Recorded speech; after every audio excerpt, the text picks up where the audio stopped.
Hello students, મારી YouTube channel physics by Rathod સરમાં તમારું સ્વાગત છે. આજે ધોરણ 12ની અંદર સ્વાધ્યાયના જે ચેપ્ટર નંબર 2ના જે સ્વાધ્યાય દાખલાઓ બાકી છે એને આજે આપણે પૂરા કરી નાખીએ. ઓકે, તો ચલો ચાલુ કરીએ છીએ. દાખલા નંબર 29થી બાકી છે આપણે. તો એની રકમ પહેલાં તમારી સામે અહીં આપેલી છે.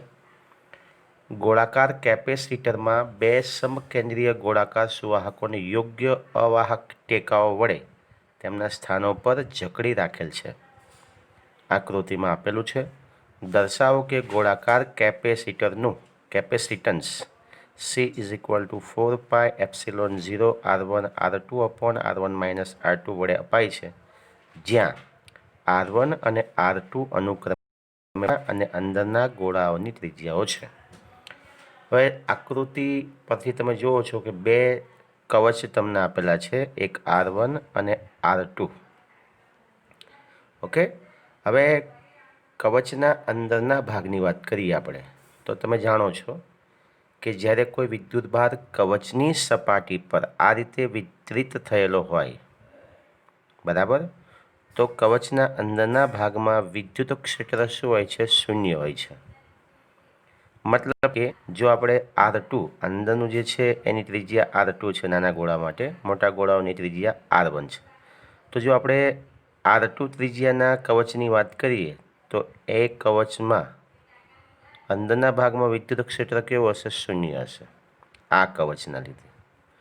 એ જ રીતે તમે R1 ત્રિજ્યાનું આ જે ગોળાકાર કવચ છે એની અંદરની સપાટીની વાત કરીએ આપણે, તો એના માટે પણ વિદ્યુત ક્ષેત્ર શું હશે? શૂન્ય. પણ જ્યારે બે કવચોની વચ્ચેનો જે વિસ્તાર છે એ વિસ્તારમાં આપણને પરિણામી ક્ષેત્ર મળે છે, જે ધનથી કઈ બાજુ હશે? ઋણ તરફ, એટલે કે અંદરની બાજુએ આપણને વિદ્યુત ક્ષેત્ર મળે છે. ઓકે, તો એની સાબિતી આપણે આપવાની છે. એટલે જોઈ લઈએ પહેલાં તો કે કેન્દ્રથી બે કવચો વચ્ચેનો જે વિસ્તાર છે એ R અંતરે સકેન્દ્રીય ગાઉસિયન ગોળાકાર પૃષ્ઠ આપણે વિચારીએ છીએ. ઓકે, હવે સકેન્દ્રીય ગાઉસિયન ગોળાકાર પૃષ્ઠ વિચારો એટલે સમજી લો કે અંદરના ભાગમાં અહીંયા આ જગ્યાએ શાર્પ વિચારવાનું છે, આ જગ્યાએ, બરાબર. ચલો વિચાર્યું આપણે અંદરના ભાગમાં, એટલે અહીંયા વિચારવાનું ગાઉસિયન પૃષ્ઠ R અંતર માટે. હવે ગાઉસના નિયમ પ્રમાણે કોઈ ગોળાકાર કવચ હોય તો એનું વિદ્યુત flux 5 is equal to E into 4πr² is equal to, પાઉસનો નિયમ તમને બધાને ખ્યાલ છે ને? 5 ઇઝ ઇક્વલ ટુ આપણે શું કહીએ? તો 5 ઇઝ ઇક્વલ ટુ સંકલન E ઇન્ટુ dr. એ તો અચળ પદ છે એટલે તમને મળી ગયું. dr એટલે જે ગોળાકાર કવચનો અંદરનો વિસ્તાર છે, જે આપણે R ગાઉસિયન પૃષ્ઠ વિચાર્યું છે, એનું ક્ષેત્રફળ કેટલું? તો કે 4πr². ગાઉસના નિયમ પ્રમાણે કોના જેટલું હોય છે? તો Q અપોન ε0ના ગુણોત્તર જેટલું. ઓકે, ચલો આ બંને સૂત્રને આપણે સરખાઈએ તો તમે લખી શકો છો E ઇઝ ઇક્વલ ટુ, તો આ પદ આ બાજુ આવશે તો Q અપોન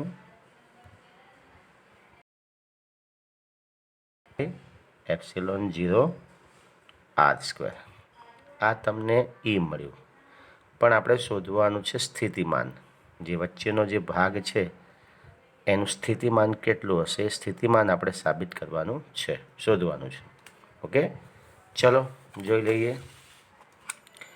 તો બે ગોળાકાર જે કવચ છે એ બે ગોળાકાર કવચની વચ્ચે ધારો કે વિદ્યુત સ્થિતિમાન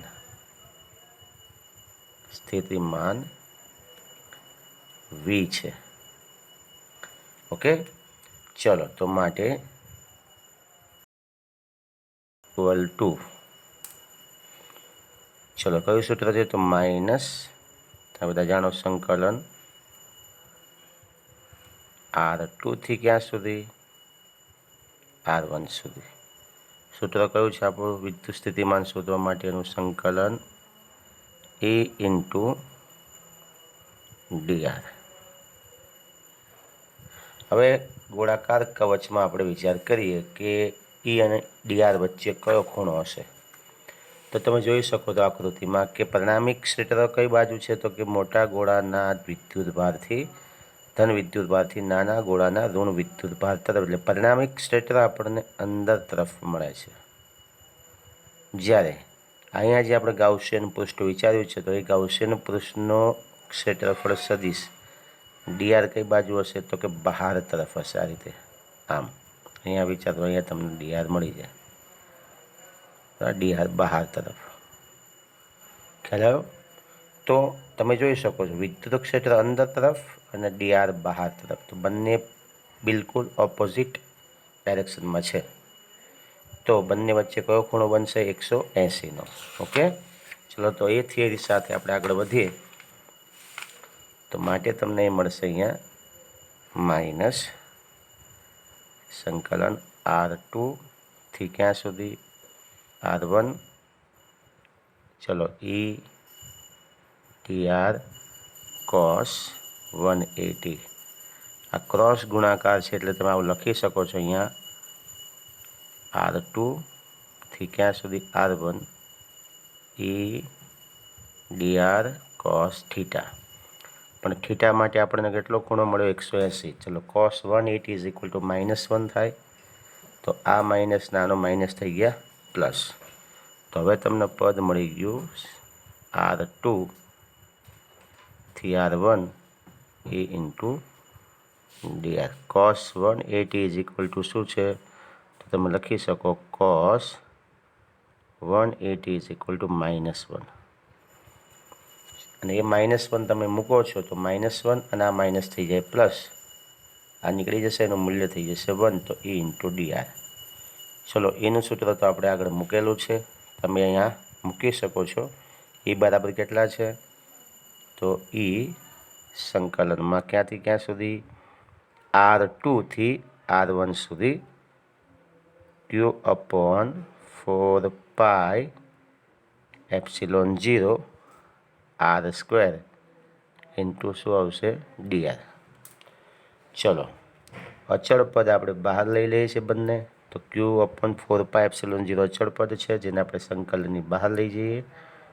Q/4πε0 અચળ પદ છે. ચલો અહીંયા આવશે R1 1/ શું આવશે અહીંયા? R² into DR. ચલો હવે 1/R² સંકલન આપણે સંકલન નથી કરતા ત્યારે સીધું કિંમત મૂકી દઈએ. Q/4πε0 1/R² સંકલન થાય -1/R. અગાઉ આપણે મેળવેલું છે એટલે ધ્યાનથી ક્યાંક વિડીયો જોઈ લેજો. ક્યાંથી? R2 થી R1 તરફ સુધી. હવે આપણે આરની જગ્યા બંને કિંમત તફાવતથી મૂકવાની છે. તો Q/4πε0 ચલો -1/R1 માઇનસ તો આવશે, બંને વચ્ચેનો તફાવત માઇનસ જ આવે, પણ આ માઇનસના લીધે આ શું થઈ જાય? Plus 1/R2. ચલો લસા લઈ લઈએ છીએ આપણે અહીંયા. તો Q/4πε0 લસા તમને મળશે R1 R2. R1નો ગુણાકાર આ સાથે એટલે અહીંયા આવશે, આ નિશાની આપણે બહાર લઈ લઈએ છીએ અહીંયા, એટલે R2 માઇનસ, એટલે R2 આ માઇનસ નિશાની બહાર લઈ લે તો આ અંદરની પ્લસ છે માઇનસ થઈ જશે, એટલે અહીં શું આવશે? R2 minus R1. ઓકે, આ રીતે તમને કિંમત મળશે. ખ્યાલ આવી ગયો તમને? આખી કિંમતનો ખ્યાલ આવ્યો? પહેલાં આપણે R1 કિંમત મૂકી, પછી R2 કિંમત મૂકી. હવે તમે અહીંયા જોઈ શકો છો કે R2 minus R1 by R1 R2 તમને મળ્યું છે. હજુ આપણે R1 આગળ લઈ લઈએ તો તમને આ જે માઇનસ નિશાની છે શું થઈ જશે? પ્લસ થશે. તો વિદ્યુત સ્થિતિમાન તમને મળશે Q/4πε0 બરાબર. ચલો આની R1 આપણે આગળ લઈ લઈએ. R1 આગળ આવશે એટલે આ માઇનસ શું થઈ જશે? પ્લસ. તો કાઉન્સમાં મૂકવાનું છે આ પદ R1 minus R2 by R1 R2. ચલો આ થઈ ગયું. શોધવાનું છે તો C is equal to Q by V. ચલો Qની કિંમત આપણે મૂકી દઈએ. Vની કિંમત અહીંયા તમને આપેલી છે, હું જોઈ લો. Q અપોન 4 પાઈ એપ્સિલોન 0 કૌંસમાં R1 માઇનસ R2 છે. અહીંયા શું આવશે? R1 R2. ચલો છેદનો છેદ અંશમાં છે અને આ બંને ઉડી જશે તો શું મળશે? 4 પાઈ એપ્સિલોન 0 R1 R2 છેદમાં R1 માઇનસ R2. કેપેસિટન્સ બે ગોળાકાર કવચની વચ્ચેનો જે ખાલી વિસ્તાર છે ત્યાં એટલું હશે, તો આ સૂત્ર વડે અપાય છે એટલું તમે ધ્યાનથી સમજી લેજો. ઓકે, ચલો ચાલીએ દાખલા નંબર 30 તરફ. એક ગોળાકાર કેપેસિટરના અંદરના ગોળાની ત્રિજ્યા 12 સેન્ટીમીટર અને બહારના ગોળાની ત્રિજ્યા 13 સેન્ટીમીટર છે. બહારના ગોળાનું અર્થિંગ કરી દીધેલું છે અને અંદરના ગોળા પર 2.5 માઇક્રોકુલમ વિદ્યુતભાર આપેલ છે. તો બે સમકેન્દ્રીય ગોળાઓ વચ્ચેના અવકાશને ડાયઇલેક્ટ્રિક અચળાંક 32 ધરાવતા પ્રવાહી વડે ભરી દીધેલ છે. તો આપણે શોધવાનું છે કેપેસિટન્સ, અંદરના ગોળાનું સ્થિતિમાન અને આ કેપેસિટન્સને 12 સેન્ટીમીટર ત્રિજ્યાના અલગ કરેલા ગોળાના કેપેસિટન્સ સાથે સરખાવો. 3 પ્રશ્નો છે. આપણે પહેલા પ્રશ્ન ધ્યાનથી સમજીએ. તો પહેલા ત્રિજ્યા કેટલી આપી છે? R1 is equal two 13 centimetre, 13 ગુણ્યા 10⁻2 મીટર. R2 બરાબર 12 સેન્ટીમીટર, 12 ગુણ્યા 10⁻2 મીટર. ક્લિયર? Q તમને આપેલો છે 2.5 માઇક્રોકુલમ, 2 ગુણ્યા 10⁻6 કુલમ અને K ડાયઇલેક્ટ્રિક અચળાંક તમને આપેલો છે 12. પહેલો પ્રશ્ન છે આપણો કેપેસિટરનું કેપેસિટન્સ શોધો. તો તમે જો જ્યારે પણ તમે કેપેસિટરની બે પ્લેટો વચ્ચે કોઈ ડાયઇલેક્ટ્રિક અચળાંક ધરાવતું પ્રવાહી દાખલ કરો છો તો તમને ખ્યાલ હશે કે અંદરનું કેપેસિટન્સ કે ગણું વધી જાય છે. માટે C dash is equal two KC, જ્યાં C એ શૂન્યાવકાશમાં રહેલા કેપેસિટરનું કેપેસિટન્સ છે. બરાબર? કે ડાયઇલેક્ટ્રિક અચળાંક. હવે Cનું મૂલ્ય અહીંયા તમે જોઈ શકો, ગોળાકાર કવચ બે છે, 12 સેન્ટીમીટર અને 13 સેન્ટીમીટર ત્રિજ્યાના. તો અંદરના વિસ્તારમાં કેપેસિટન્સનું જે સૂત્ર છે આપણે લાસ્ટ લેક્ચરમાં તારવેલું છે, એ કિંમત જોઈ લો. તો કે આપણે કોમન 12 જ છે. કેપેસિટન્સ શોધવા માટેનું સમીકરણ કયું તાર્યું હતું આપણે? તો તમને યાદ હશે 4 પાઈ epsilon 0 R1 R2 by R1 minus R2 હતું ને આવું સૂત્ર? ખ્યાલ હશે. ચલો કિંમત તમે મૂકશો તો ખ્યાલ આવશે. કે કેટલા આપેલા છે તમને? 32.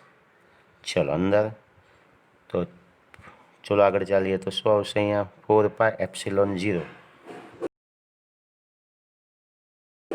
એટલે 1 Kની કિંમત થઈ ને, તો આપણે મૂકી શકીએ અહીંયા પદ કે કૌંસમાં અહીંયા આવશે R1 R2 છેદમાં સ્મોલ કે, જેને આપણે શૂન્યાવકાશનો કુલંબી અચળાંક કહીએ છીએ, R1 માઇનસ R2.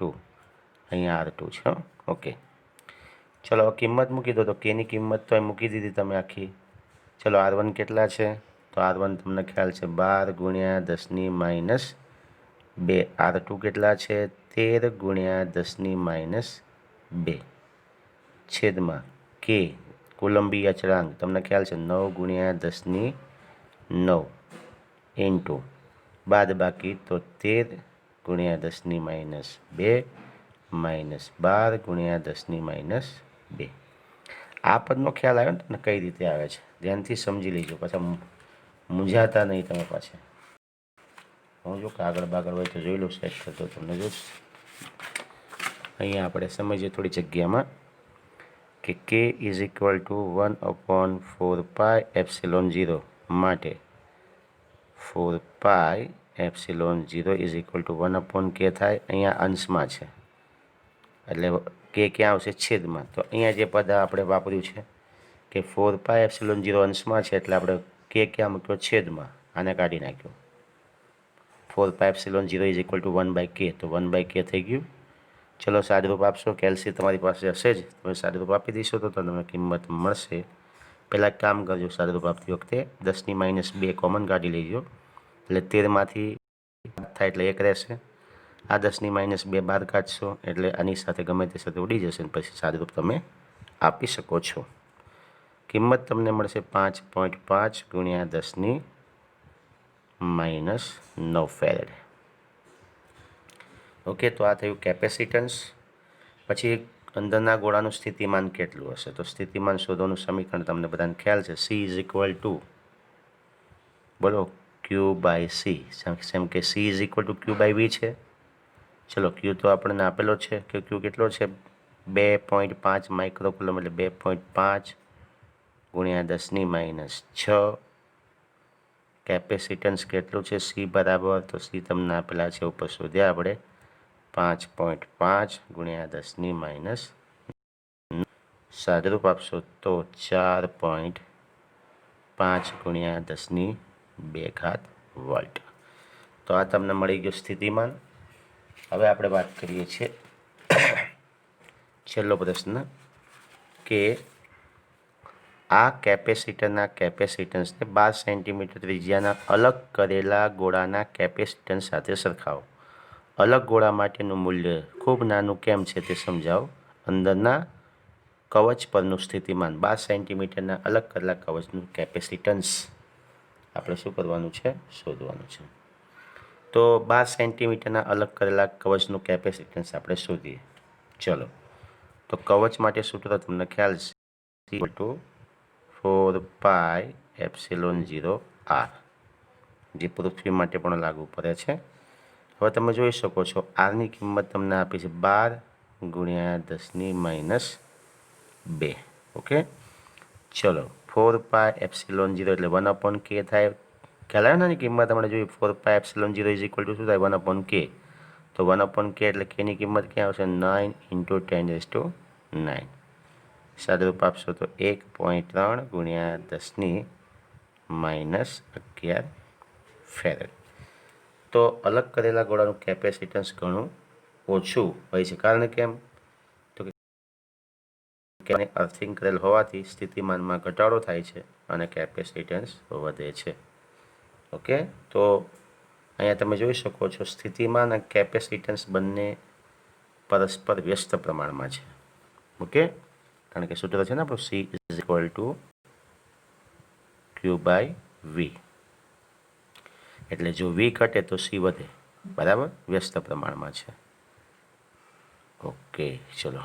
ઓકે, પ્રશ્ન છે તમારો 31મો, દાખલા નંબર, જે એક થિયરિકલ પ્રશ્ન છે અને વાંચશો તો તમને આવડી જાય એવું છે, કોઈ મુશ્કેલી પડે એવું છે નહીં, એટલે આપણે એને સ્કીપ કરીએ છીએ. ઓકે, દાખલા નંબર 32થી જ આગળ ચલાવીએ આપણે. હવે દાખલા નંબર જે 32 છે તેની રકમ તમારી સામે આપેલી છે. એટલે બહુ સરળ દાખલો છે. ગાણિતિક રીતે આપણે એને ગણવાનો છે એટલે બહુ ચિંતા જેવું નથી. એક નળાકાર કેપેસિટરમાં બે સમઅક્ષીય નળાકારોની લંબાઈ 12 સેન્ટીમીટર છે. બંને નળાકારની લંબાઈ સમાન છે. ત્રિજ્યાઓ 1.5 સેન્ટીમીટર અને 1.4 સેન્ટીમીટર છે. તો ઉપર તમને આપ્યું L બરાબર લંબાઈ કેટલી? 12 સેન્ટીમીટર, 15⁻2 મીટર. પછી કવચની અંદરની ત્રિજ્યા છે R1 is equal two 1.5 centimetre, મીટરમાં કન્વર્ટ કરો તો 1.5 ગુણ્યા 10⁻2. R2 is equal two 1.4 centimetre, 1.4 ગુણ્યા 10⁻2. ચલો, અંદરના નળાકાર પર 3.5 માઇક્રોકુલમ્બ વિદ્યુતભાર આપેલો છે. તો આ તંત્રનું કેપેસિટન્સ શોધો. અંદરના નળાકારનું સ્થિતિમાન શોધો. છેડા પરની અસરોને અવગણો. ઓકે, તો સમઅક્ષીય બે નળાકારથી બનતા કેપેસિટરનું કેપેસિટન્સ. હવે આ જે પ્રશ્ન છે મતલબ કેપેસિટર શોધવાનો, કેપેસિટન્સ શોધવા માટે નળાકાર માટે બે સમઅક્ષીય નળાકારના વચ્ચેના વિસ્તારમાં. તો એ સૂત્ર તમને અહીંયા કંઈ આપેલું નથી, પણ આપણે અહીંયા ડાયરેક્ટ એનો ઉપયોગ કરીએ છીએ 2πε0 L/R okay, log e ln આવે છે, ln natural log r1 by શું આવશે r2. ઓકે, ચલો આ નેચરલ લોગ છે ને આપણે લોગમાં કન્વર્ટ કરવું હોય તો 2.303 વડે ગુણવા પડે તો ઉપર છે 2πε0 l, નીચે તમને મળશે અહીંયા 2.303 ઇન્ટુ, હવે આપણે log 10 10ના આધાર પર લોગ લઈ શકીએ છીએ r1 બાય r2. ઓકે, ચલો હવે થોડો ફેરફાર ઉપરના સમીકરણમાં આપણે કરીએ, કારણ કે આપણે વિદ્યુત કુલંબીય બળ અચળાંક સ્મોલ કે છે એને આપણે લાવવો છે. તો અહીંયા 4πε0 કરવા, તો 4πε0 કરવા માટે ઉપર નીચે આપણે 2 વડે ગુણી નાખીએ તો અહીં થઈ જશે 4πε0 l, નીચે 2 2.303 એમને એમ નીચે પણ 2 વડે ગુણ્યા આપણે બાકીની કિંમત એમને એમ લખી નાખો log 10 r1 બાય r2. ખ્યાલ આવી ગયો? ચલો હવે તમે જોઈ શકો છો 1/4πε0 એટલે કે ક્યાં આવશે છેદમાં, બરાબર ને, એની કિંમત તો 4 કિંમત મૂકો 4πε0ની ઉપર આવશે, 4πε0ની કિંમત તો નીચે આવશે તો ઉપર l બાકી છે. l કેટલા છે તો કે 15 ગુણ્યા 10⁻². ચલો 2 ગુણ્યા 2.303 ગુણ્યા, હવે log 10ની અંદર તમે જોતા હશો ભાગાકારને આપણે શું લખીએ છીએ, તો તમે લખી શકો અહીંયા ડાયરેક્ટ લખી, આપણે કિંમત મૂકી દઈએ કે log 10 r1ની કિંમત કેટલી છે તો 1.5 માઇનસ ભાગાકારમાં લોગમાં બાદબાકી log 10 1.4. ચલો સાદરૂપ આપતા જઈએ આગળ, સાથે સાથે ઉપરની કિંમત એમને 15 ગુણ્યા 10⁻12 છેદમાં અહીંયા તમે 2 દુ 4નો ગુણાકાર કરો એટલે 4.606 ગુણ્યા log તમે જોતા હશો 1.5ની કિંમત તો 0.1761 0.1661 ગુણ્યા 10ની, હા આપણે 4πε0ની કિંમત થઈ ગઈ મૂકવાની, અહીંયા હું સાઈડમાં લખી નાખું છું 9 × 10⁹, કારણ કે 4πε0 1/k તો કેની કિંમત ક્યાં આવશે છેદમાં, એમ અહીંયા પણ જો 10ની 9 અહીં લખી નાખું છું અને 9 આગળ ગુણાકારમાં મૂકી દઈએ, 9 ગુણ્યા 10ની 9 જે કિંમત છે અહીં મૂકી દીધી આપણે. ઓકે, ચલો સાદુરૂપ આપી દઈશું તમને ખ્યાલ આવશે કેટલું મળે છે તો કે 1.2 ગુણ્યા 10⁻10 ફેરેડ. ચલો સ્થિતિમાન શોધવું હોય તો v = q/c. q કેટલા આપેલા છે આપણે આગળ દાખલો ગણી ગયા છે -6 અને c કેટલા આપેલા છે તો ઉપર આપણે શોધ્યા છે 1.2 ગુણ્યા 10⁻10. ચલો સાદુરૂપ આપશો તો તમને કિંમત મળશે 2.9 ગુણ્યા 10⁹ વોલ્ટ. તો આ તમને મળ્યું સ્થિતિમાન. ઓકે, હવે આપણે દાખલા નંબર 33 લઈ લઈએ, એ પણ એક થિયરિકલ પ્રશ્ન છે તમારી સામે, ગાણિતિક પ્રશ્ન છે, સોલ્વ કરી નાખીએ. ચલો જોઈ લઈએ શું કહે છે 33મો પ્રશ્ન, કે ડાયઇલેક્ટ્રિક અચળાંક 3 અને ડાયઇલેક્ટ્રિક સ્ટ્રેન્થ લગભગ 10⁷ વોલ્ટ મીટર ઇન્વર્સ 1 ધરાવતા દ્રવ્યની મદદથી 1 કિલોવોલ્ટ રેટિંગ ધરાવતો એક સમાંતર પ્લેટ કેપેસિટીની રચના કરવાની છે. ડાયઇલેક્ટ્રિક સ્ટ્રેન્થ તમને ખ્યાલ છે, બરાબર. ડાયઇલેક્ટ્રિક સ્ટ્રેન્થ એ દ્રવ્ય દ્વારા બ્રેકડાઉન પામ્યા વિના આંશિક આયનીકરણ દ્વારા વિદ્યુતનું વહન શરૂ થયા વિના સહન કરી શકાતું મહત્તમ વિદ્યુત ક્ષેત્ર, જેની વ્યાખ્યા મેં તમને વિડીયોમાં બતાવેલી છે. સલામતી માટે ડાયઇલેક્ટ્રિક સ્ટ્રેન્થના 10% કરતાં ક્ષેત્ર કદી વધે નહીં તે ઇચ્છનીય છે. 50 પિકોફેરાડનું કેપેસિટન્સ મેળવવા માટે પ્લેટનું લઘુત્તમ ક્ષેત્રફળ કેટલું હોવું જોઈએ? તો અહીંયા તમે જોઈ શકો છો કે આપણી પાસે વોલ્ટેજ કેટલા છે 1.1 કિલોવોટ અહીંયા તમને આપેલા છે. તો v = 1 કિલોવોટ એટલે કે 1000 વોટ થાય. વોટ નહીં પણ વોલ્ટ. કે બરાબર તમને આપેલા છે 3. Dielectric strength 7 10⁷ volt metre inverse 1. Dielectric strength એટલે એક પ્રકારનું વિદ્યુત ક્ષેત્ર જ કહેવાય. મૂંઝાતાની પાછળ. ઓકે, તો પહેલાં આપણે વિદ્યુત ક્ષેત્ર જે શોધવાનું છે, તો સમાંતર પ્લેટ કેપેસિટરના ડાયઇલેક્ટ્રિક સ્ટ્રેન્થ જે છે એનું 10% આપણે લેવાનું છે. ઉપર આપ્યું છે ને કે સલામતી માટે ડાયઇલેક્ટ્રિક સ્ટ્રેન્થના 10% કરતાં ક્ષેત્ર વધે નહીં તેની ઇચ્છનીય છે. તો આપણને ડાયઇલેક્ટ્રિક સ્ટ્રેન્થ કેટલી આપી છે? 10⁷. તો અહીં તમે લખી શકો છો કે E બરાબર કેટલા? તો કે 10⁷ જે છે વોલ્ટ મીટર ઇન્વર્સ વોલ્ટના 10%. ઓકે, તમે સારું રૂપ આપશો તો ખ્યાલ આવી જશે.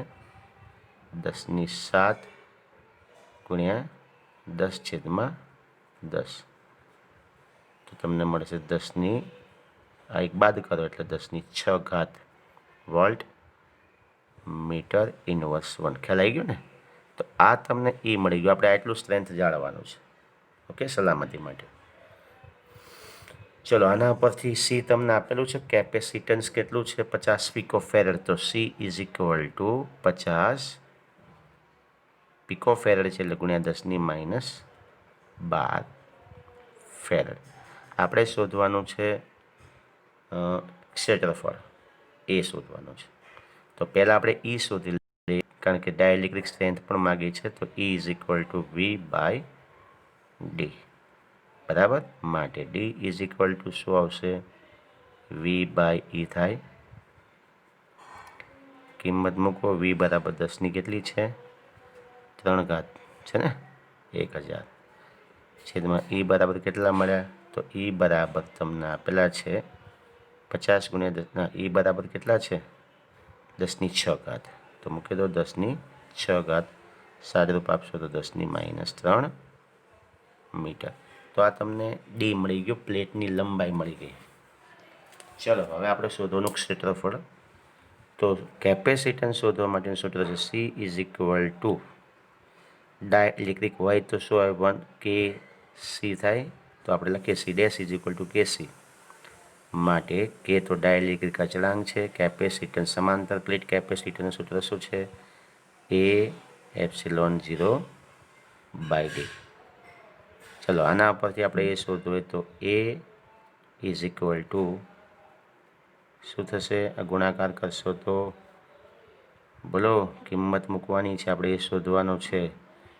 તો તમે જોઈ શકો છો તમને મળશે C'(d/K∪0). કિંમત મૂકી દો આમાં. તો કિંમત C' = કિંમત તમને આપેલી છે 50 છે ને. આ C' લઈએ આપણે. તો 50 ગુણ્યા 10⁻12. D તમને 10⁻³ મળ્યા છે. K કેટલા છે? તો K તમને આપેલા છે, બોલો કેટલા? ડાયઇલેક્ટ્રિક અચળાંક 3. અહીંયા લખ્યું છે 3. ઓકે, તો ચલો, ε0 8.85 ગુણ્યા 10⁻12. સાદુરૂપ આપશો તો કિંમત મળશે 1.9 ગુણ્યા 10⁻³ મીટર². તો આ થઈ ગયો તમારો પ્રશ્ન, દાખલા નંબર 33. અને લાસ્ટ બીજા બે જે છે 34, 35 અને 36 એ બંને થિયરિકલ પ્રશ્નો છે. તમે પેમ્પલેટમાં જોશો એવું છે, એટલે બહુ ચિંતા કે ટેન્શન લેવાની જરૂર નથી. થિયરિકલ છે એટલે સામાન્ય વાંચી અને એને બરાબર સમજી લેવાનું છે. તો અહીંયા આપણે ચેપ્ટર નંબર 2 જે છે આપણું પૂરું કરીએ છીએ. નેક્સ્ટ લેક્ચરથી આપણે ચેપ્ટર નંબર 3 પ્રવાહ વિદ્યુત આપણે ચાલુ કરવાનું છે. પસંદ આવતા હોય, મારી ચેનલ પસંદ આવતી હોય તો પ્લીઝ એને લાઇક, શેર અને સબસ્ક્રાઈબ અવશ્ય કરો. મળીએ નેક્સ્ટ લેક્ચરમાં. આવજો.